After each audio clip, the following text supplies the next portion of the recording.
இதுவரைக்கும் தமிழ்நாட்டிலேயே ஒரு மாநாடு நடத்தி கின்னஸ் ரெக்கார்ட் செய்த முதல் கட்சி தேசிய முற்போக்கு திராவிட கழகம். தலைவர் அவர்கள் கட்சி ஆரம்பித்த அன்றைக்கு 28 லட்சம் பேர் மதுரையில கூடினாங்களே.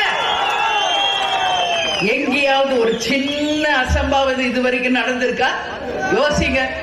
ஏன் கேப்டன் என்கின்ற ராணுவத்துக்கு இணையான ஒரு தலைவர் கமெண்ட் பண்ணுவாரு, யார் மேல இறங்க, அமைதியாரு, கொடியாருக்கு அமைதியாருங்க, கண்டிப்பாரு. தப்பு அவர் கண் முன்னாடி நடந்தா கண்டிப்பார். தன் தொண்டனை உண்மையில் நேசிச்ச ஒரு தலைவர். ஏன் தொண்டனுக்கு ஒண்ணுன்னா அந்த இடத்துல முதலாளாக நான் நிற்பேன் என்று சொல்ற. இன்னைக்கு இருக்காங்களே, பேசுறது மட்டும் சினிமா வசனம், அடுத்த நிமிஷம் பிளைட் பிடிச்சி வீட்டுக்குள்ள போனவர இப்ப வரைக்கும் வெளியே வரல. என்னது இதெல்லாம்? என்னது? யாருக்காக வந்தாங்க? மக்கள் உங்களை பார்க்க வந்தாங்க இல்லையா? அப்ப யார் பொறுப்பு? நிச்சயமாக விஜய் அவர்கள் போய் சந்திக்கணும். பாதிக்கப்பட்ட 41 குடும்பங்களையும் போய் சந்திக்கணும். அவர்களுக்கு ஆறுதல் சொல்லணும்.